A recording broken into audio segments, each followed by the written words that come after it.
So good afternoon and welcome to the DOE Small Business Vouchers pilot training session. First of all, I want to say thank you very much for agreeing to be reviewers. We'll tell you a little bit more about the Small Business Voucher program in a few moments, but from my perspective, it's a wonderful opportunity for small businesses to engage with the national laboratories.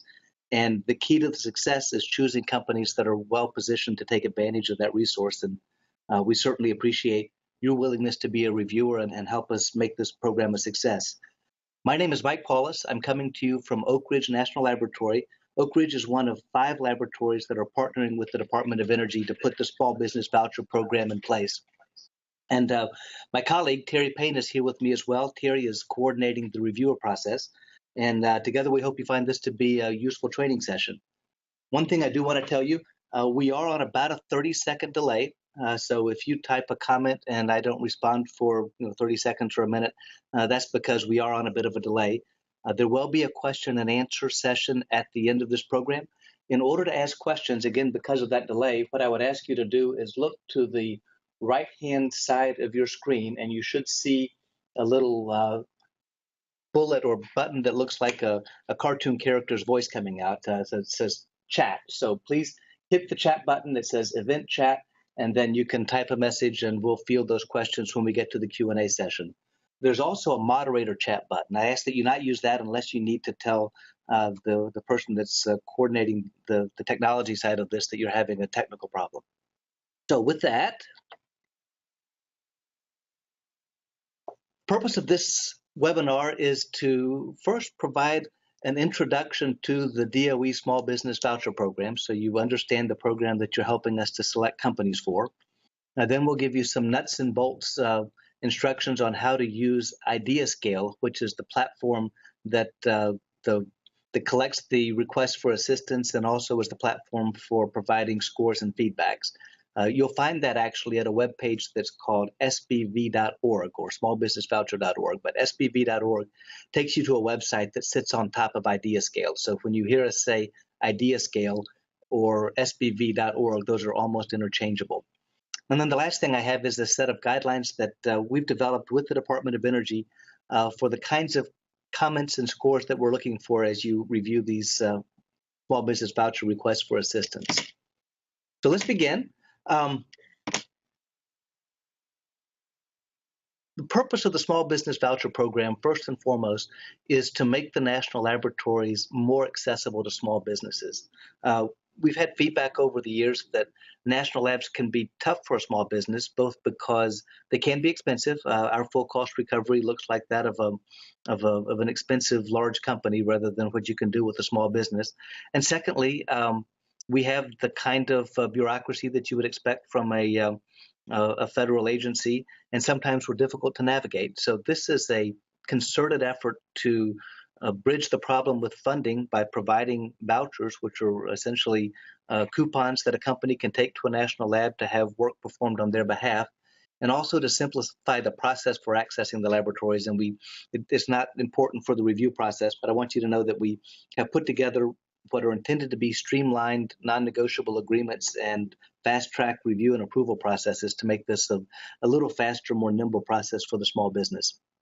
And you've heard me mention it already, but details about the program can be found at the webpage www.sbv.org. So a little bit about small businesses. Many of you may be a part of a small business, but it's well known that small businesses are the engine for the economy, and particularly the engine that drives new jobs for the economy. So there's some 23 million small businesses in operation today. That actually represents 99% of all employers and more than a half of all private sector jobs. So we believe as a Department of Energy group of laboratories that it's critically important that we be more accessible to these small businesses. DOE is kind of seeding this grand experiment by making $20 million available in vouchers for small businesses to use at the national laboratories. And in order to be eligible for this program, you have to be a U.S.-based company, you have to be for-profit, and you have to have fewer than 500 employees worldwide. And a question that comes up from the small business side is, if I'm a wholly owned small business that is wholly owned by a large business, do I qualify? And the answer is no. You have to be a small business that is owned by fewer than 500, or it includes fewer than 500 people, including all of the affiliates. So some of the challenges, I've already talked about this. Sometimes it's difficult to afford working with a national laboratory. Sometimes the contracting process is long and burdensome. And sometimes the lab system looks exactly like what it is, which is a network of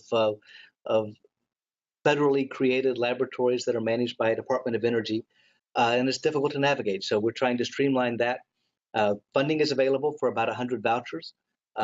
We're trying to streamline the back-end process, as I mentioned, to shorten the contract process.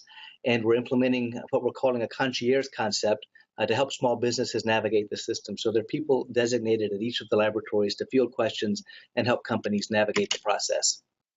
You may know this. The DOE National Laboratory System consists of some 17 laboratories going back to the Manhattan Project days. It has some 66,000 employees, and over time, these laboratories have produced over 50 Nobel laureates. What might you use small business vouchers for? Well, the idea is that you could use it for high-end scientific or research work that a company would not otherwise be able to do. It does need to take advantage of a unique capability at the National Laboratory. And the kinds of assistance that might be provided, if you look on the right-hand side of your slide, could be prototyping, materials characterization, high-performance computing, modeling and simulations, intermediate scaling to generate samples, validation of technology performance, or designing new ways to achieve compliance. Now, there are a specific set of areas, and you'll find that you've been asked to be a reviewer aligned with one of these specific areas, and these are aligned with the EERE programmatic areas. EERE, or Energy Efficiency and Renewable Energy Office of DOE, is providing the funding for this work, and so it's critically important that the work that's being supported be aligned with one of the mission areas of EERE. So we will specifically look for projects that are aligned with advanced manufacturing, bioenergy, buildings, fuel cells, geothermal, solar, water power, wind, and vehicles. And again, you've been asked to be a reviewer in one of these technology categories. Mentioned eligibility already. You have to be a for-profit business, fewer than 500 employees, U.S.-based and U.S.-owned. If you are a small business that's going to compete for a voucher, you have to commit to a 20% cost share. DOE is very interested in tracking the success of this program. So as a participating company, you would be asked to report evaluation data, and it's fairly light touch, but provide data for 5 years.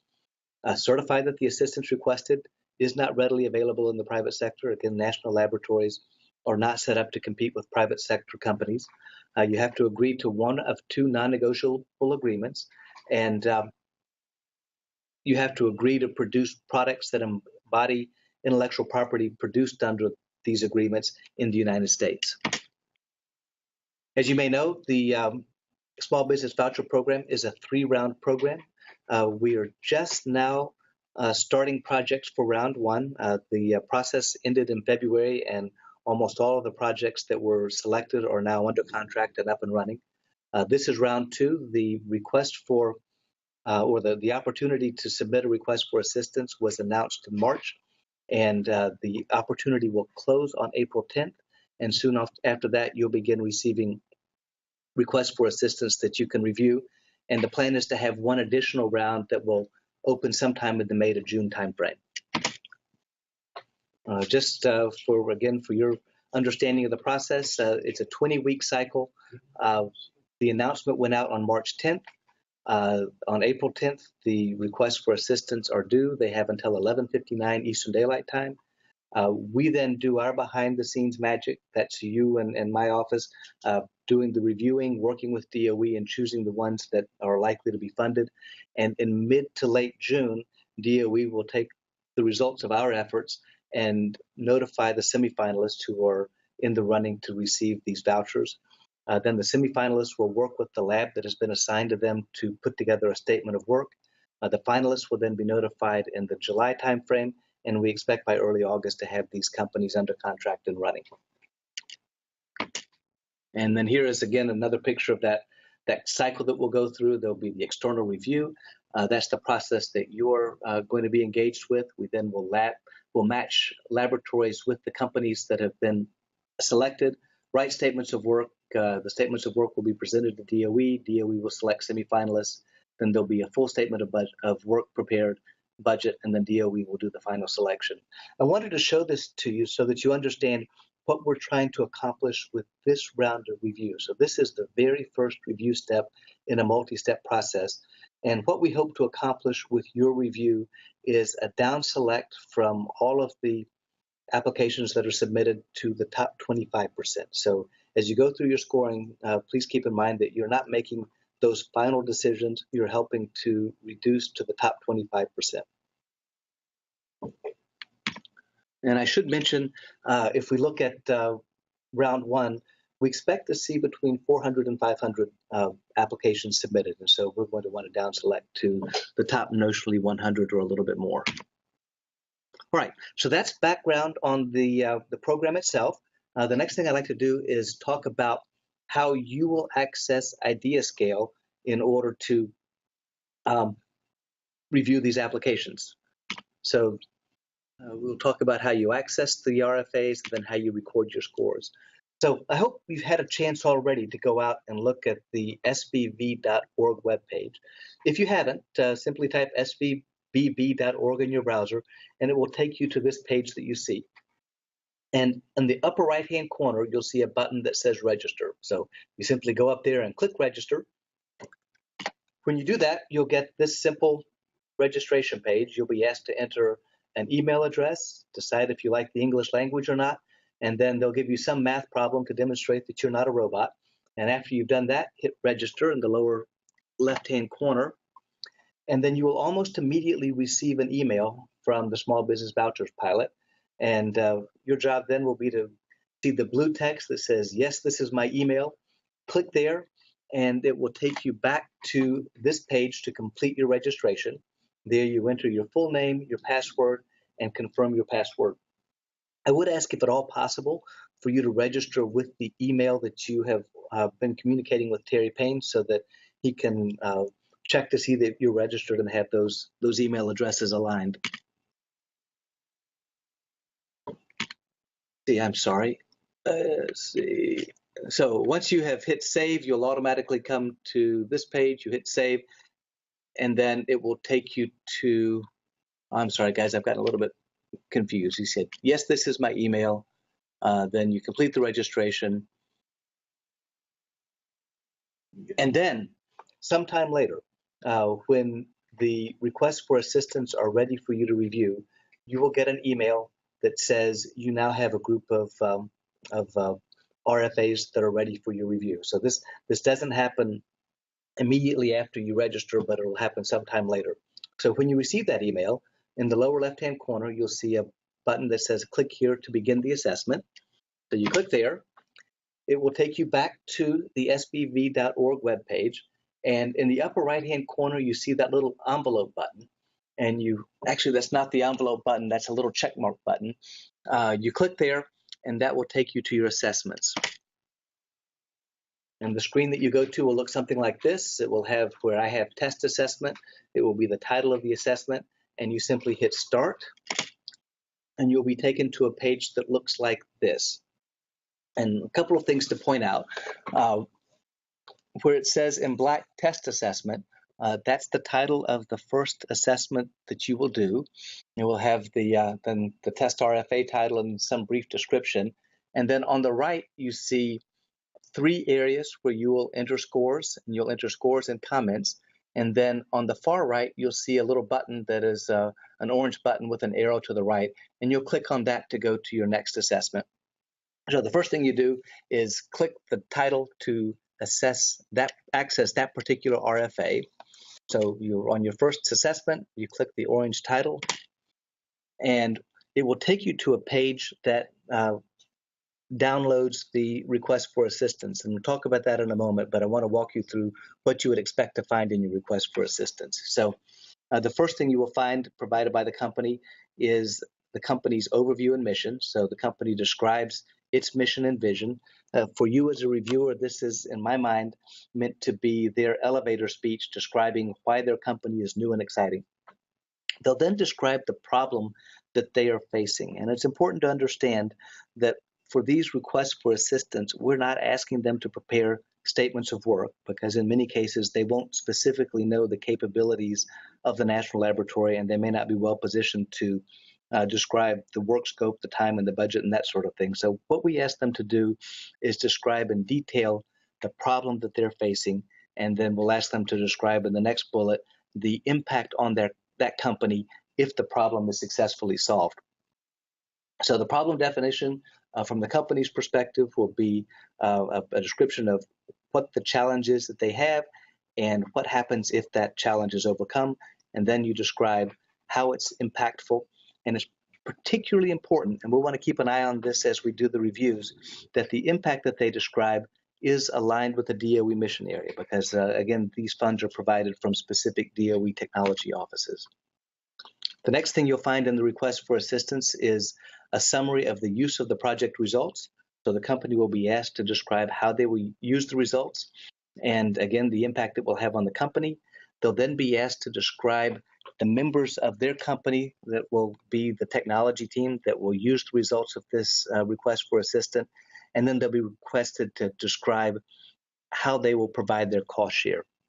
Now, on the topic of cost share, they can provide cash if they would like to and then commit to cover with cash 20% of the cost of the project.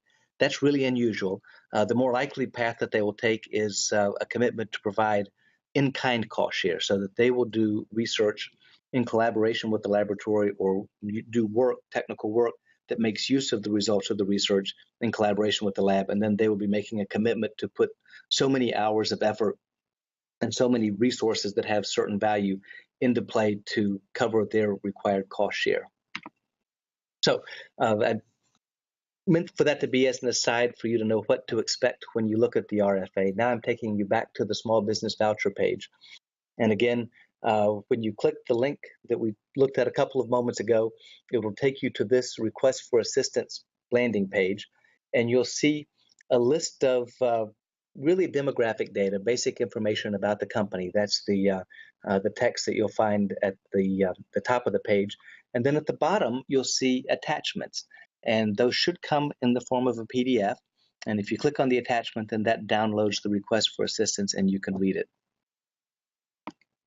And I think I may mention this later, but just again as a reminder, these RFAs are limited to 4 pages of text covering the topics that we just went through, plus an additional 3 pages of appendices that they can add. And those can be supporting data, they can be letters of support, or they can be resumes. They can do any of those 3 things, but they're limited to 3 pages, which means that your total that you'll be reading is 7 pages per assessment. So now let's go back and look at the scoring. You see these stars on the page, and then below that you'll see boxes for entering text. If you drag your mouse over those stars, you can select 1, 2, 3, 4, or 5 stars. So that's the way this platform is designed.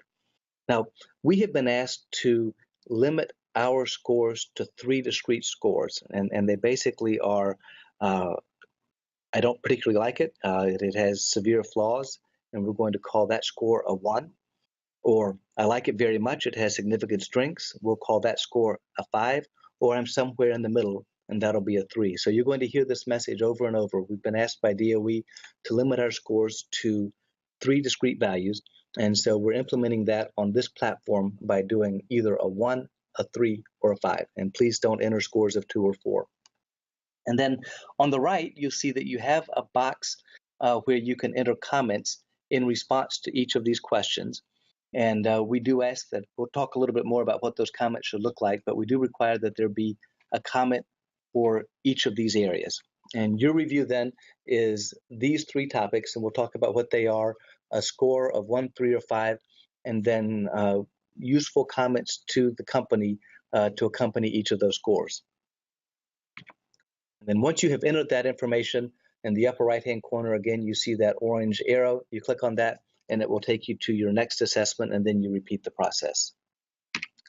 Okay, let's talk about guidelines. The merit review criteria are 3 equally weighted scores. The first is potential for impact, and we'll talk a little bit more about what that means in a moment. Then we assess the problem definition, and then we assess the company's team and resources. So those will be the three topic areas where you're asked to provide a score and asked to provide written comments. Now, I'm going to give you a high-level look at what each of these areas mean. I would ask that you, if you have not already received it by email, download the notice of opportunity from this link. You can find that on the sbv.org page, and read it carefully. Those are the instructions that were given to the companies, and a detailed description of the scoring criteria is attached. So let's talk about potential for impact. There are three areas where we look for impact. The first is mission, and again, mentioning the technology areas to which you've been assigned, we want to make sure that solving the problem will enable the achievement of the goals as described in the technology areas of the notice of opportunity. So the question here is, if this happens, if the project is successfully completed, does that help the nation meet the clean energy goals that are articulated in those technology areas? The next area for impact is innovation. Does solving this problem represent a significant market improvement? And the next area is market impact, the extent to which solving the stated problem will lead to a successful product for the company, the adequacy, specificity, and reasonableness of the stated commercial impacts of solving the problem, and the extent to which solving the stated problem will result in a high-value product or solution that transforms the industry.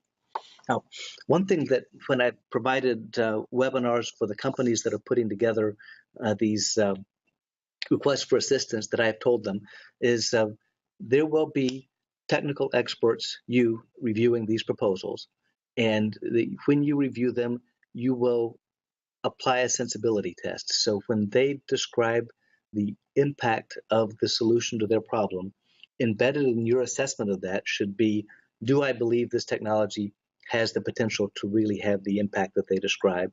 And does their description of the impact suggest to you a sophisticated understanding of the problem and the impact that solving the problem can have? So this is to be reviewed by someone who has an understanding of the technology space. The next is the problem definition. And here we ask you to review the extent to which the requester discusses and demonstrates understanding of the technical and commercial challenges involved in the proposed work. So while we don't ask them to write a statement of work, in their problem statement, we would like to see that they have tried some things, that they have a mature understanding of what this problem means, what its underpinnings might be, and what might be done to successfully solve the problem.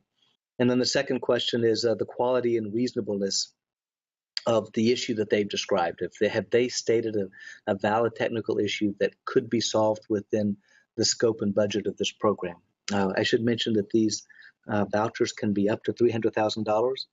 In the DOE world, that can be approximately one scientist or one mid to senior scientist or engineer working for a year, or maybe a slightly larger team of a little earlier career folks. So as you assess the problem definition, kind of think within that context. That's the kind of horsepower that we'll be able to bring to bear on solving the problem.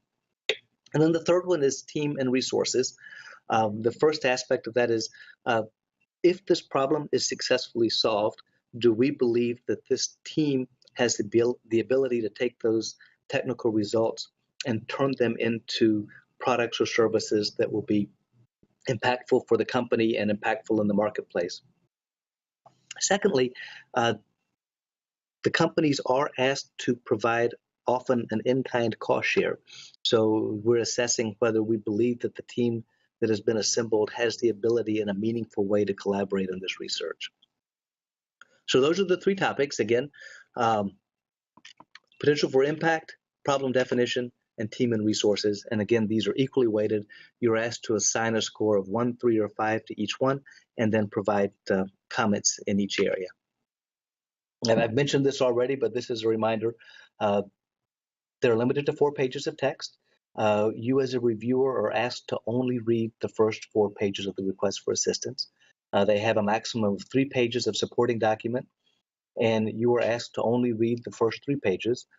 No extra credit or penalties should be given for longer proposals. You're just asked to base your assessment on the first 4 pages of the main body and the first 3 pages of the supporting documentation. We've talked about the score. So once again, we're asking for a 1, a 3, or a 5. 1 means significant weaknesses. You're not at all confident that this is one that should be funded. 5 means you think it is very strong and would recommend funding it. 3 puts you somewhere in the middle. Again, please don't enter 2s or 4s. And the other request I would have is please use the full dynamic range.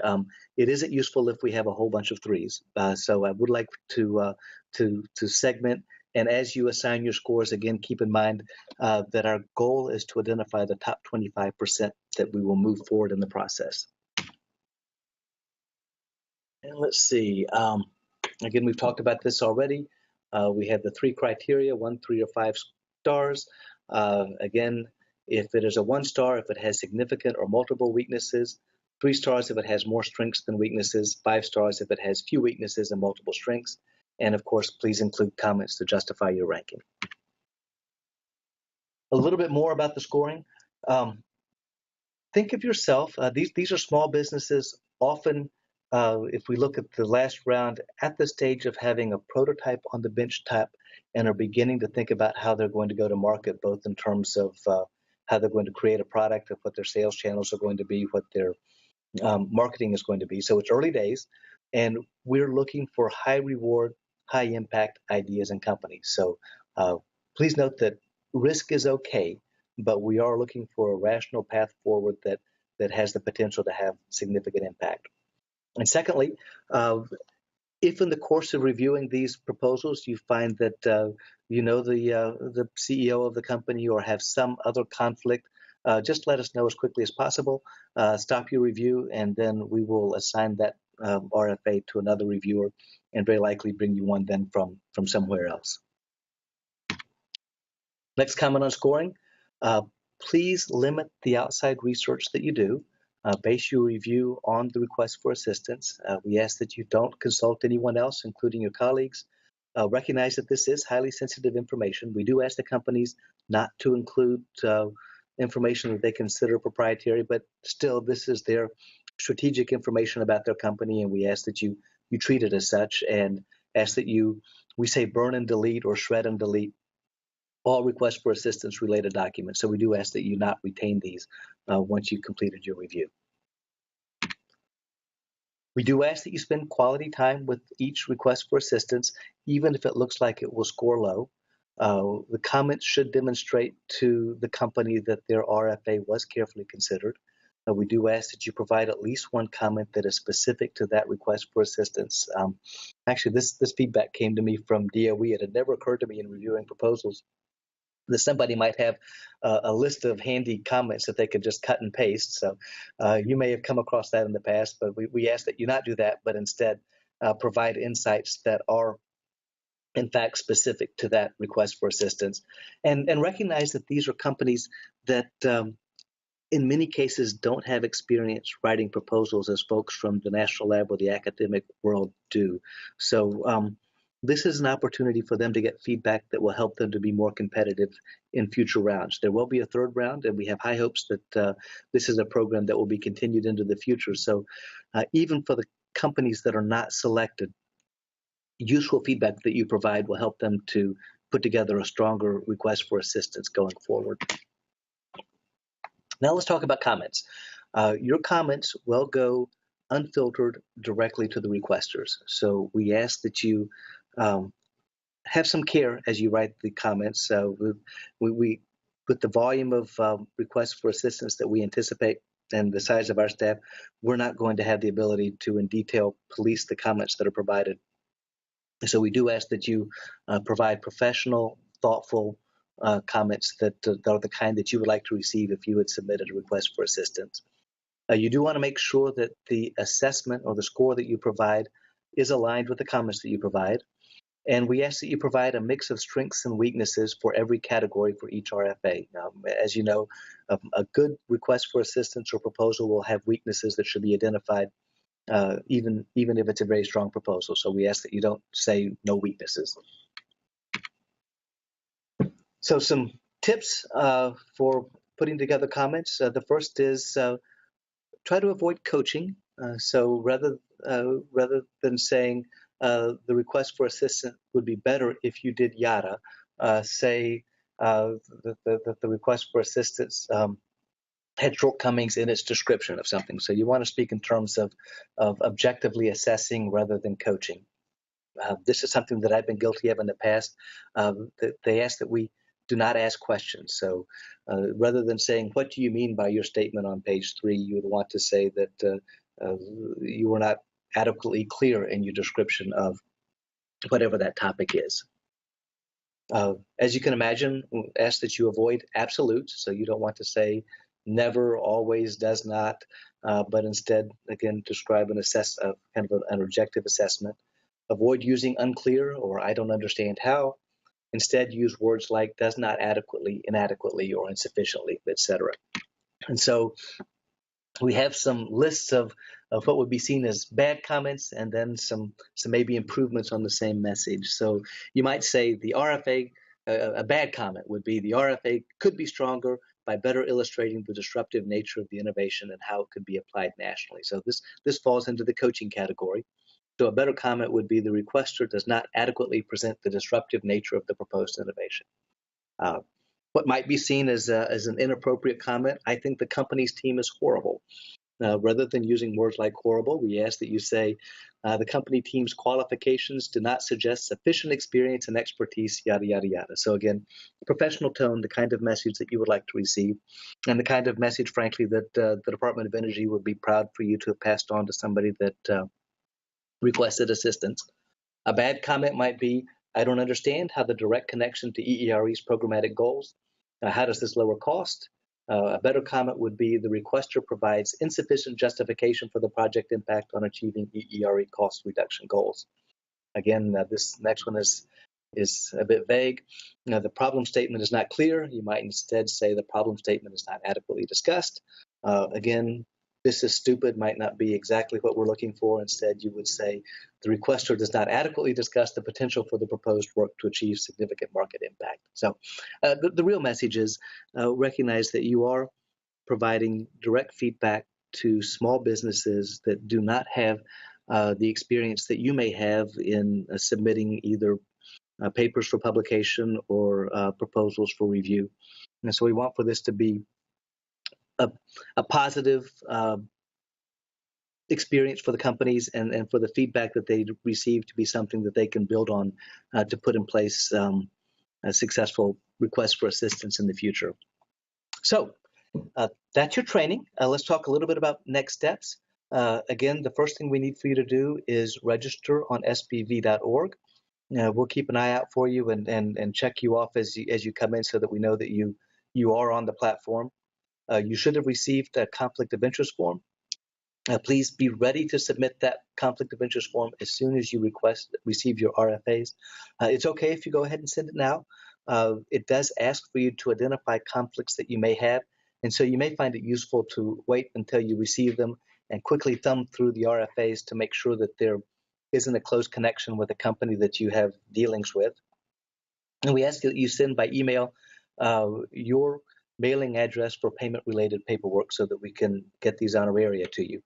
And again, we certainly appreciate your willingness to be a part of this review process and look forward to working with you. If you have questions, we'll do a Q&A now using the chat function. And then going forward, please forward your questions to Terry Payne. And you can find him at this email address. And of course, each of you have been communicating with him along the way. So let's see what we have in the way of questions. Okay. No slides or sound. Just see a spinning circle. Okay, we back up and running? I can see and hear the slides okay using Mac and Chrome. Can you hear now? So these are not particularly difficult questions.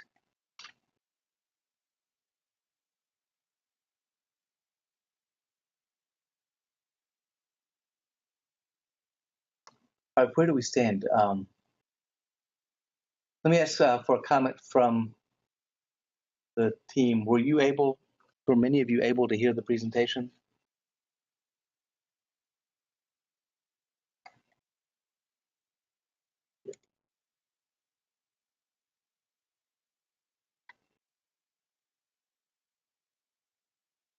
Okay, First question, can we get a copy of the presentation? Absolutely, we'll send a copy out.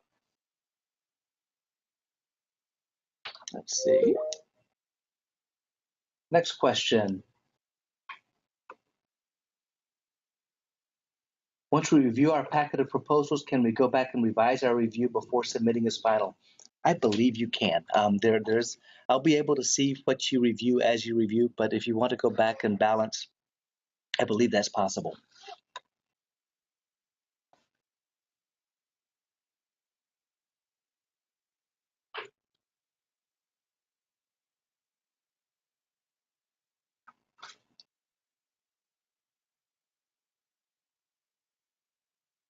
Okay, good.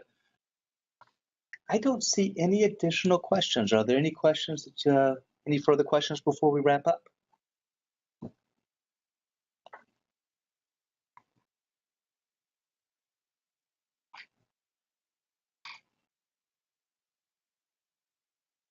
So could I please repeat the lab commitment of time? I hope by that you mean the time that that the lab will have available to support each small business voucher, and the funding that's available can notionally support about one full-time employee.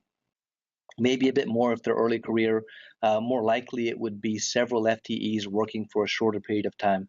But the scope is what you could do with a team of 2, 3, 4 scientists whose total effort rolls up to about 1 FTE.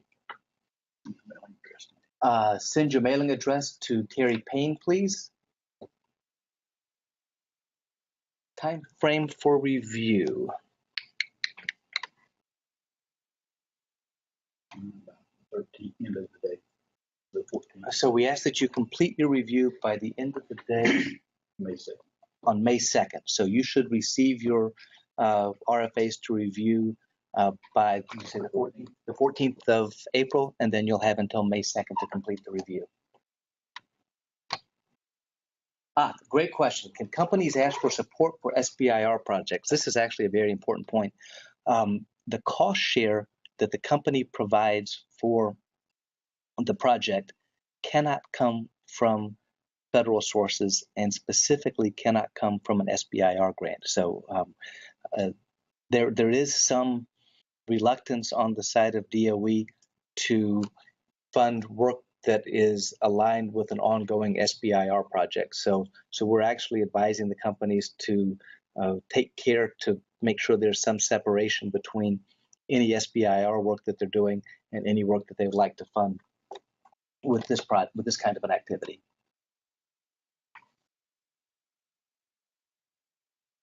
Does a small business know which lab they're going to work with? The companies have the ability to request a specific lab with whom they'd like to work, but they don't have to. And what's going to happen then in the review process is several labs will get together, look at the request for assistance, and look at the capabilities and availability of resources at the various laboratories, and try to choose the lab that is very best positioned to meet the needs of the company. In round one, my experience was the vast majority of companies were signed up with the lab that they requested, but there were cases where the requested lab simply didn't have the capabilities that they needed, and so then we looked for another lab that we could assign them to. Okay, the difference between project impact and market impact.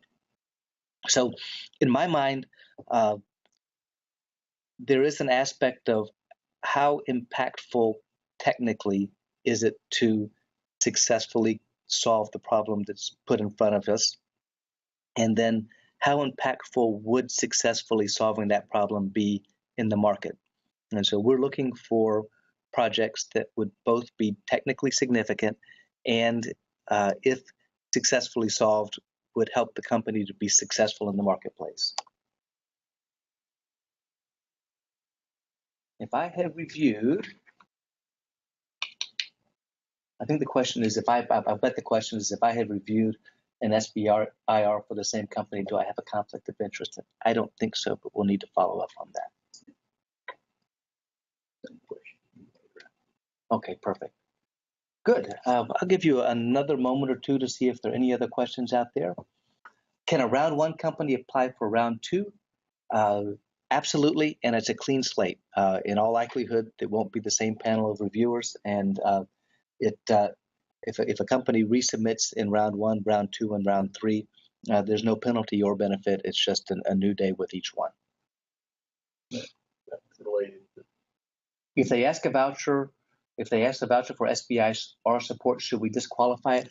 I would say don't disqualify, but note it. And then if everything else looks good and they score high, then we would circle up with the company and tell them that those funds aren't available, that they'll need to identify a private source of funds for their cost share.